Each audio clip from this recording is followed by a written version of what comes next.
What is up, guys? Tyler here with Secure Team. We've got some very interesting UFO captures, as well as the giveaway of the new microphone that we talked about in our last video. So be sure to stick around until the end, and we'll give you the details if you are looking to get your very own professional microphone and are wanting to start up your own YouTube endeavor. But first, we have some unfortunate news today. Now, if you guys didn't know, over the past year, we've been getting promises that a set of top-secret UFO X-Files, as they're being called, were going to be released by the Ministry of Defense, or MOD.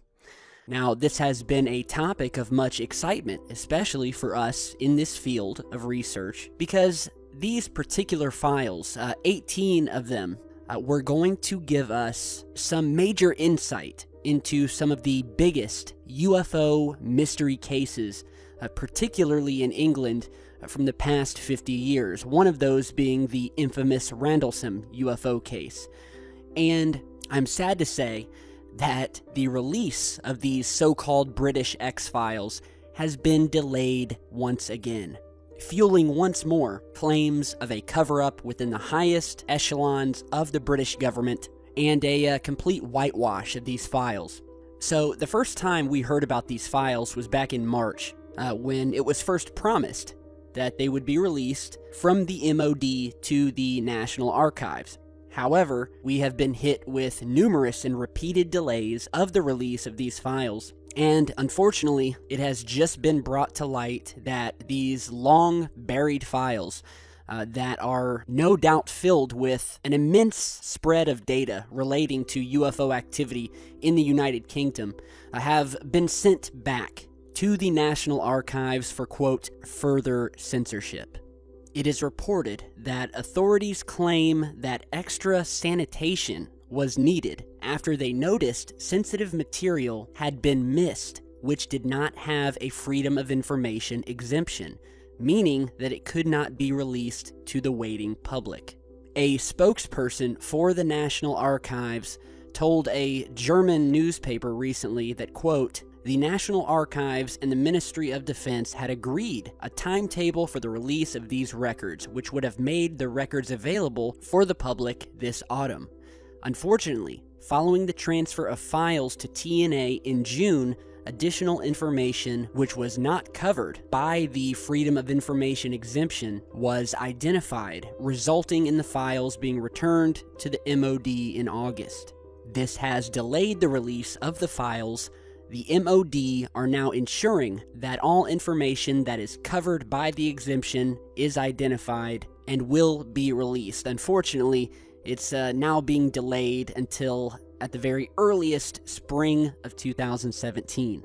So they're playing games with us. They promised and assured us that they would release these files, and yet here we still wait as they continue to whitewash and censor the information and data within these files.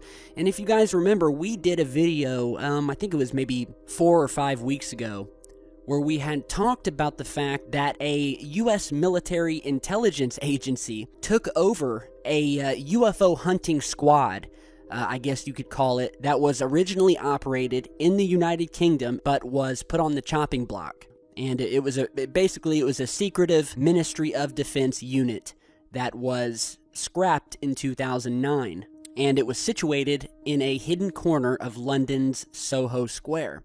Well, after it was scrapped, reports came to light that an unknown United States colonel took over the unit, and it is now being funded and operated by the U.S., and although still situated in Soho Square, is mainly staffed with Americans.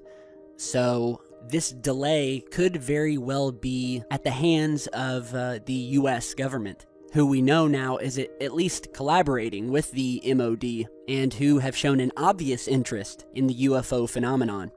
So, delayed once again, and I think it's pretty clear here what's happening, and I can only imagine how much information is going to be redacted once these files do end up finally being released. So, we will post updates as we get them.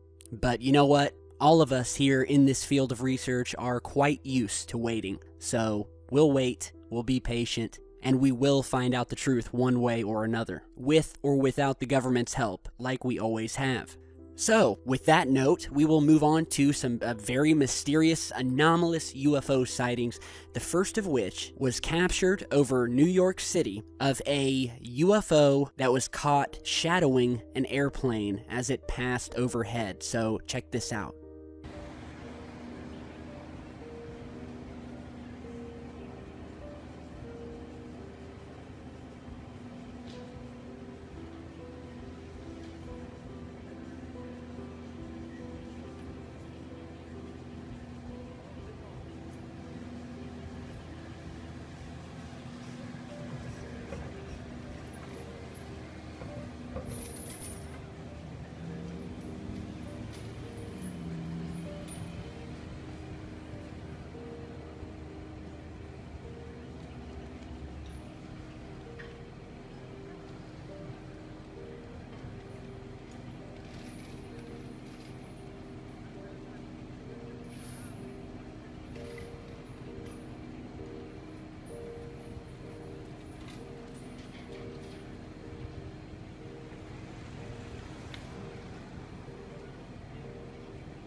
Alright, pretty amazing stuff. This was sent over by Chris K, who said that after he began watching our channel, he began sky watching, and a couple weeks ago noticed a strange dark UFO, unidentified object, sitting in the skies over Corona, Queens, New York.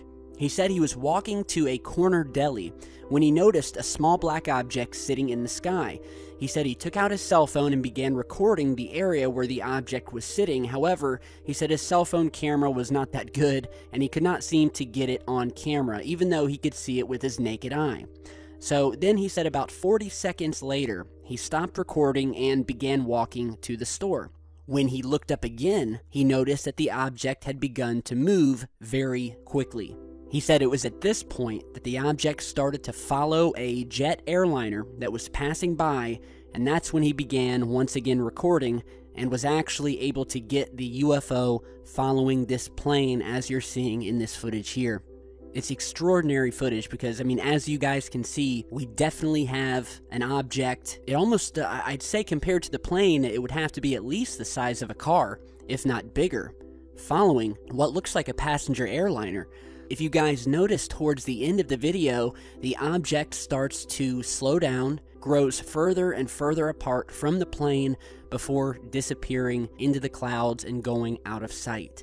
And, yeah, just an amazing piece of video here. We're trying to give you the best angles and close-ups here, and we've seen this countless times before, where we have seen UFOs in all different shapes and forms, whether it's saucers, orbs, triangular ships, all that have been caught at one time or another following these planes. They have been sighted during various wars, including that of World War II, where they were given the name Foo Fighters by both US and German pilots who witnessed them. You're seeing some images of those here, which were, again, UFOs that would shadow and at some points, almost as if they would play chicken with these aircraft during the war. But one thing was for sure, they were definitely much faster than our aircraft. They could pull maneuvers that would leave our fighters in the dust. And the mystery continues as to why they are following these aircraft. So again, big thanks to Chris from Corona, Queens. Any of you guys out there in NYC, be sure to keep your eyes to the skies in case we see any more similar activity. Now, we have some other UFO footage that has hit the web recently over, once again, a very famous Mexican volcano where we have seen plenty of this activity in the past. The volcano is called the Popocatépetl Volcano Summit, And this was captured off of a webcam that monitors the volcano, and we have done countless videos in the past featuring footage from this specific volcano where there seems to be a lot of strange activity. So in this footage, we see what looks like an almost shape-shifting object sitting above the volcano before it starts to move away. Here you're seeing some video analysis done by our friend and fellow UFO research channel, Finding UFOs. So be sure to head over and check out his channel if you guys want to see some more of his work and UFO sightings. The link's down below. So we have this UFO that was seen sitting atop this volcano. You're seeing some still images of that here. And it almost has a sort of a diamond shape to it, definitely reflective, almost metallic looking. And at one point, the object goes right and then immediately changes directions and goes back left, flying at a high rate of speed before vanishing from the webcam's frame of view.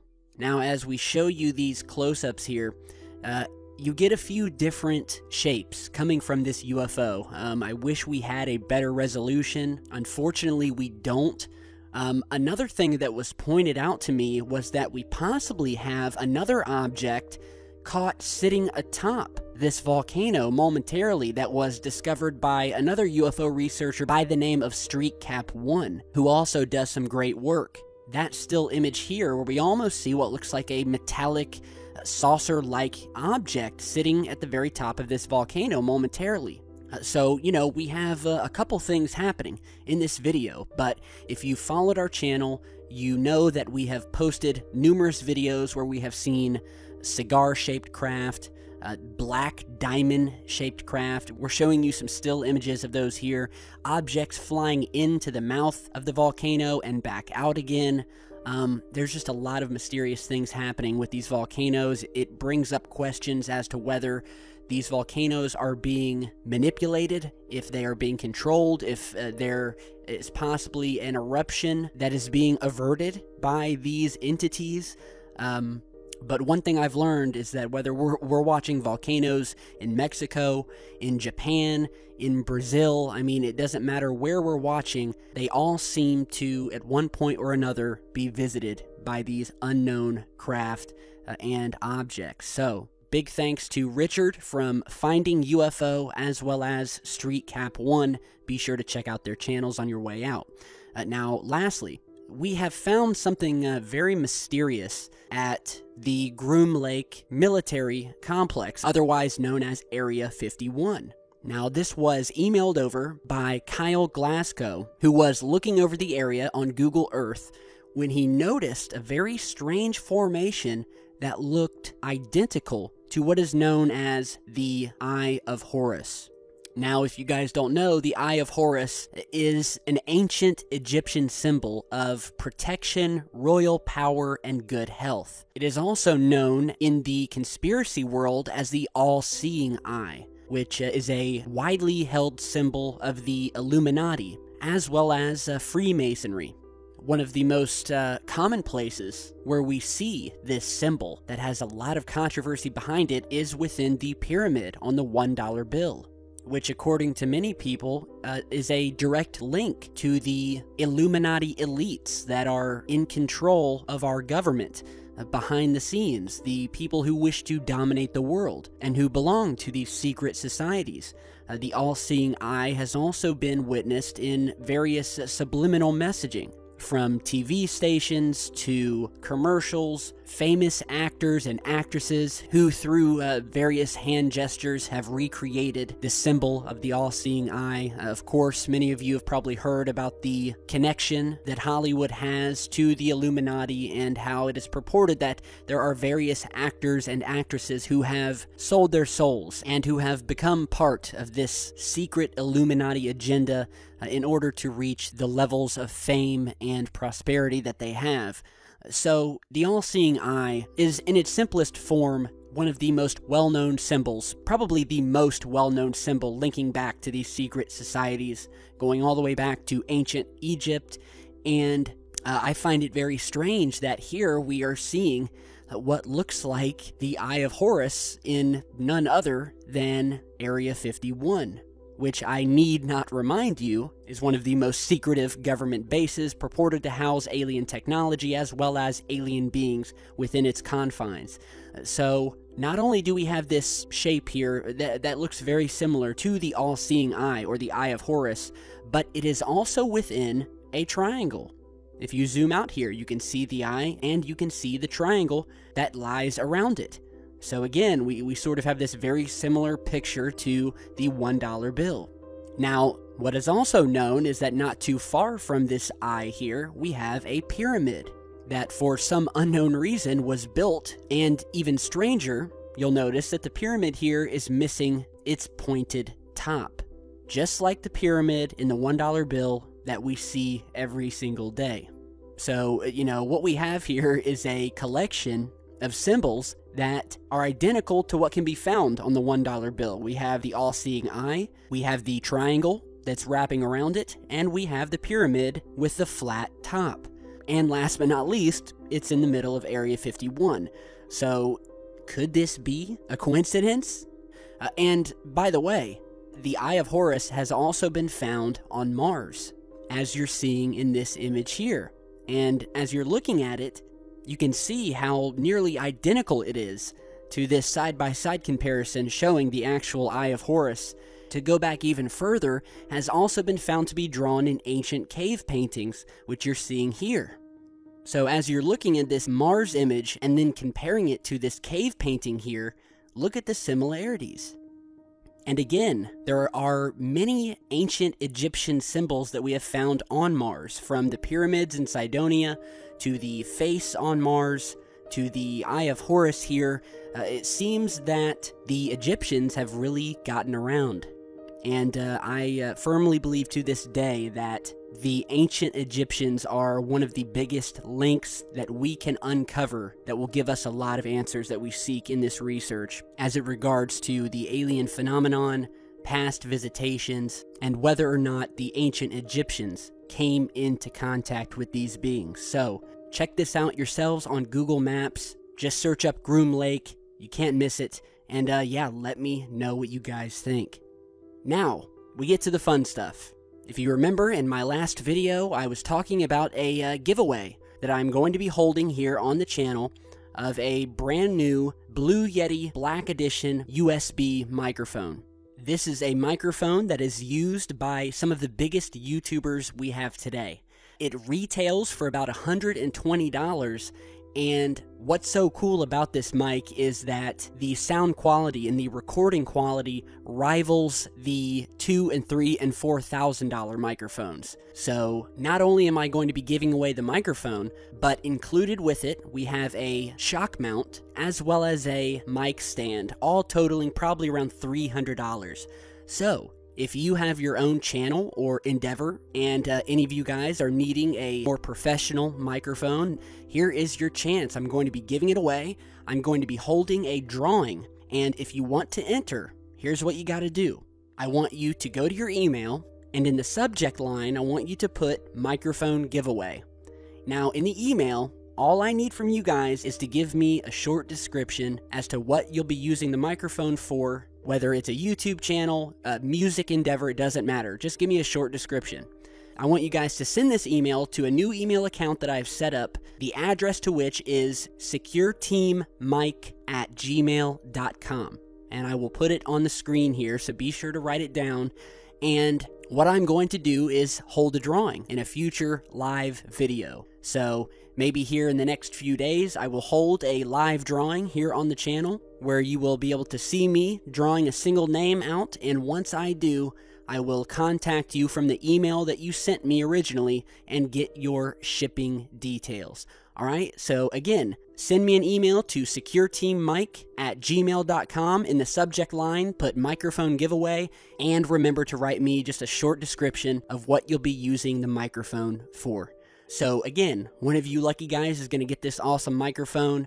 I'm happy to be doing it. I want to encourage you guys to start up your own channels and pursue whatever endeavor that you've been dreaming of pursuing. Alright, so this may become sort of a monthly thing here on Secure Team. We may give out microphones every month, who knows? But we'll start off with this one, and yeah, let me know what you guys think about everything else we've talked about today. A lot of information to take in, and if you have your own footage, be sure to email me. My contact info is down below, and I will get back to you as soon as I can. Thanks everyone for stopping by, and I'll see you back real soon.